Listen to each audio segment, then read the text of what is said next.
32 Smith & Wesson long Wadcutter test, and today I have some Lapua ammunition.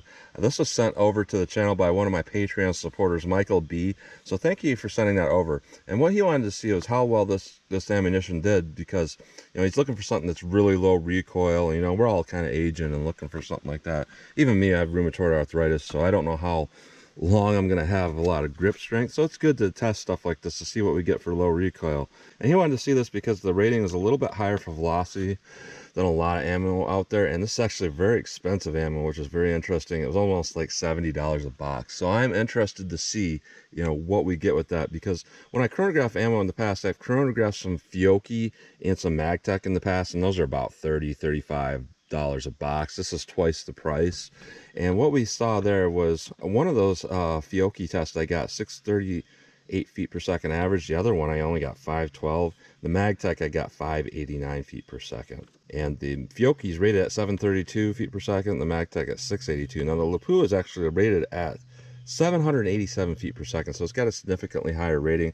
However, that's through a 6-inch barrel, as were like the Magtech, which is about 105 feet per second less rating. It's a 4-inch barrel, test barrel. So I'm not really sure what we're going to see out of this revolver. I'm going to do my snub nose 1.875-inch Ruger LCR and 327 Federal Mag. This is normally what I carry in it, Federal Magnum, 327 Federal Magnum.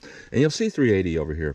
And the reason why I'm putting that there, and a lot of people when they see verses or comparisons, they think that I'm saying one thing rivals the other, and that's not what I'm saying at all. When I do my comparison test, I generally put something in that test that's a lot more common than the other, and that gives me a point of comparison the same day to see how something feels.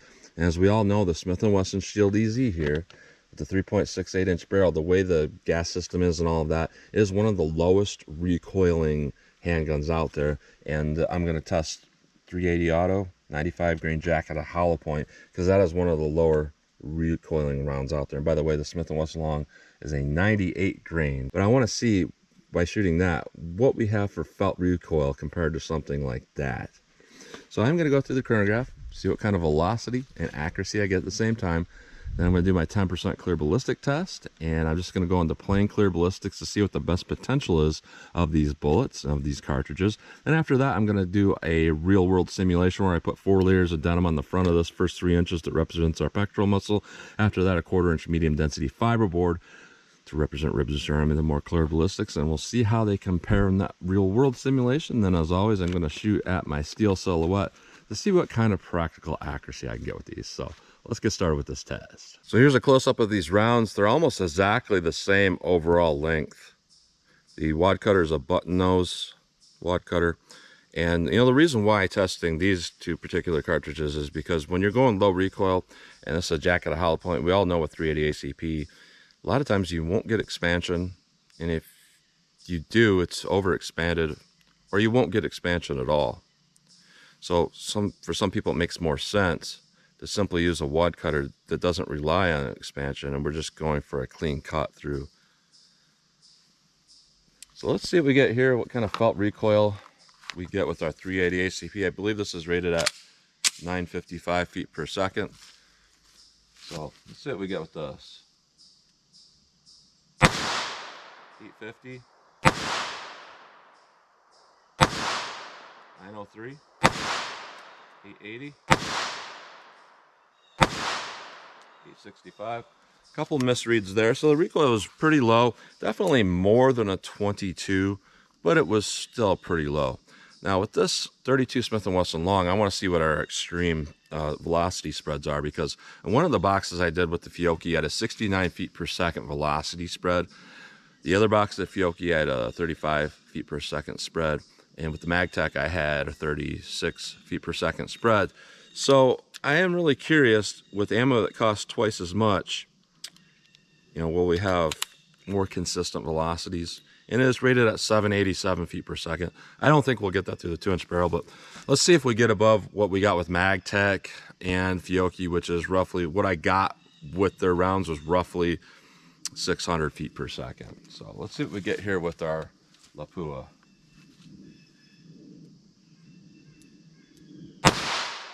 719, nice. 714. 661, 707, 718. Let me run one more. 640. So we had a couple there that were not particularly consistent.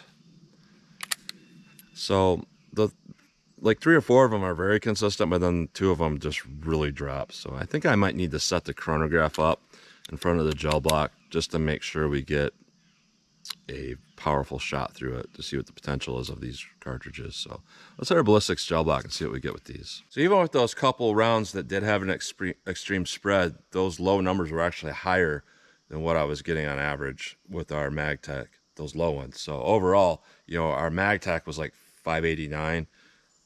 These were closer to 700, so they definitely have more power. So let's go into plain clear ballistics with 380 and then our 32, see how they compare. So here's our 380 ACP, jacket hollow point, plain clear ballistics. 913 feet per second.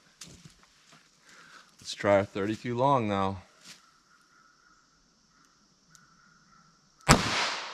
726, so we got one of those more powerful rounds, so that's good. So let's go take a look at that.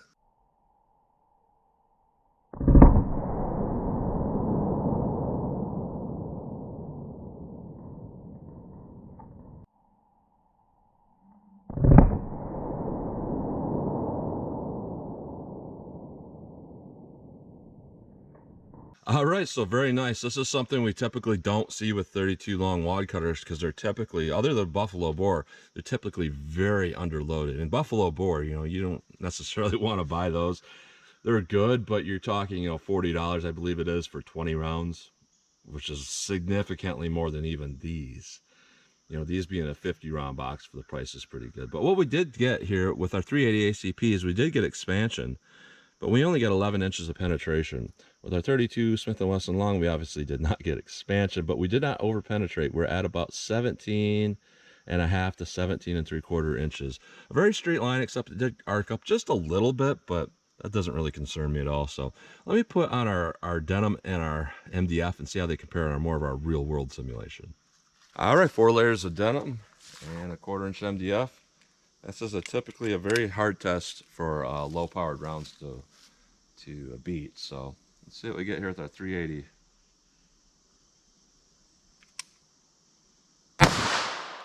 .890, a little bit less velocity than before. All right, let's hit it with our 32.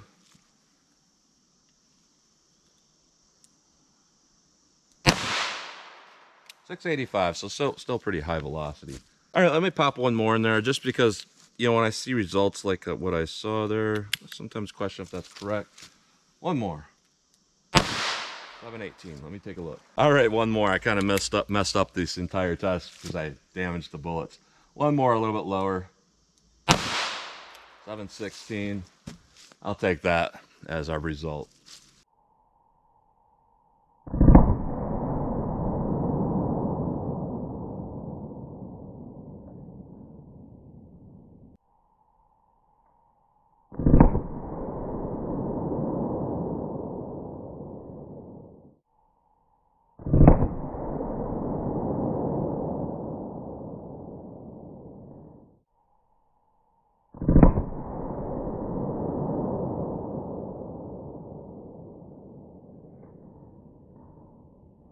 All right, so yeah, I tried to take a second shot and it impacted the two together, so I can't take that as a valid result because they're all mangled up now.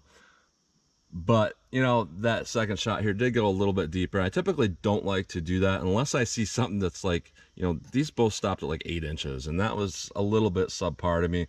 When I see that, I question if something's off is going on, where it's just a one-off, so I like to run another one. But what we see with our 380, that's not really a one-off because this is typically what I see with this type of test.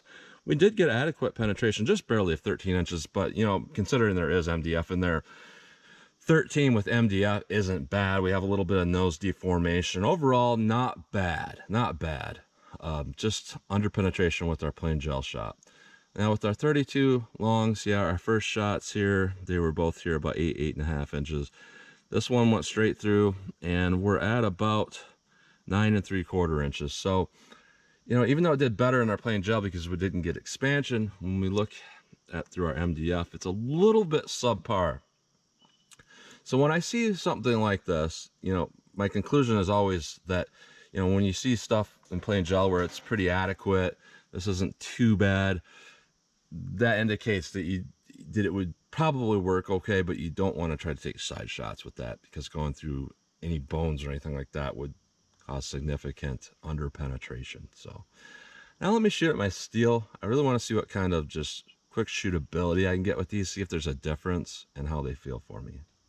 All right, so here's our bullets pulled from the gel. Here's our plain gel, very different here. This is a long slug here. Has a very big hollow base. Which, you know, these are supposed to be hollow base Wadcutters basically, but you don't see any deformation to that bullet. Just a cookie cutter right through. Did pretty well. Here's our 380 ACP. We got really good expansion, but you know, this limited the penetration because it's so much larger in diameter now. Now when we went through our MDF here, here's our 380 ACP, and we have a slight amount of deformation, but I don't think that bullet's any bigger. If it is, just barely bigger than the bullet body. And when we look at our first 32 here, that has some really good mushrooming going on. It's definitely larger in diameter than that 380 ACP, but we had the same thing going on in plain gel, but reversed. To where because this got bigger, it didn't penetrate enough, but the 380 penetrated more. And here's our second shot where it just kind of mangled up against that bullet. But that out of the way, here's our one where we didn't hit another bullet and it penetrated a little bit better because it mushroomed a little bit less. And still, I'm going to say that's a little bit bigger than our 380 ACP diameter. But because it's a little bit underpowered, it didn't penetrate quite enough with that type of expansion. So my overview here is they're pretty comparable in a lot of sense. And that, you know, it's just opposite though. You know, in our plain perfect gel shot, it does look like our 32 would do better because we got adequate penetration. But when we put bone in the way here, it does look like our 380 is going to do a little bit better because it's going to penetrate adequately. So that's kind of a trade-off there. You know, I would say both are pretty similar there. Now, my gut feeling tells me that the 380 would probably be a little more effective. But when you're talking revolvers, you're not going to get this low recoil. You know, even if you took a 38 Wadcutter that has similar energy to this 380, because it's on a solid frame revolver, it's honestly going to have twice the recoil of that 380. As when you're focusing on getting this particular type of recoil, this is what you get. So not bad overall. So those bullets up close. All right, about 12 yards from the target, so I'm just going to pull up, you know, how I might normally carry something like this, flip the safety off, try to put some on target here, and just see what the overall recoil and experience feels like for me. So, great ACP. All right, that's pretty shootable. Now I'm just going to pull out from like my pocket here with the 32, see how these feel.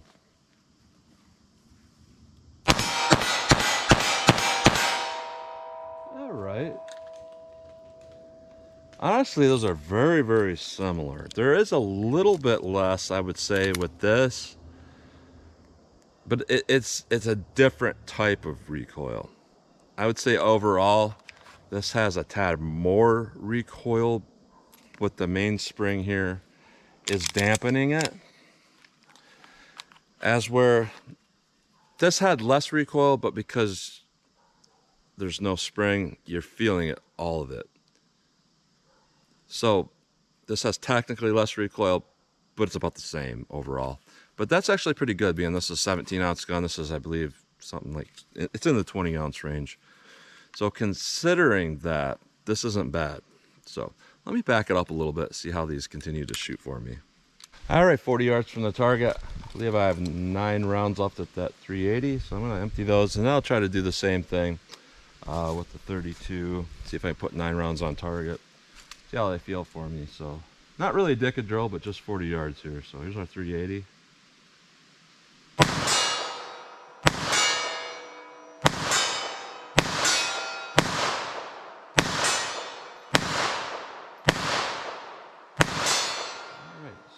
wasn't really seeing where those were impacting. I just felt that I was missing, so probably a little bit to the right and low. So let me see what I can do here with our 32. Brought out 3 rounds to reload. That's one thing about this. It doesn't really work very good in the speed loader. So let me see how these do for me. Let me reload 3 of those. I have a tactical, old school tactical reload. Now this wouldn't work nowadays, but back in the day when people carried revolvers, you know, bad guy might say, oh, he just shot 3 rounds, he's only got 3 left, not realizing that I topped it off. So it wouldn't really work nowadays, but it's something fun to do. So let me keep going.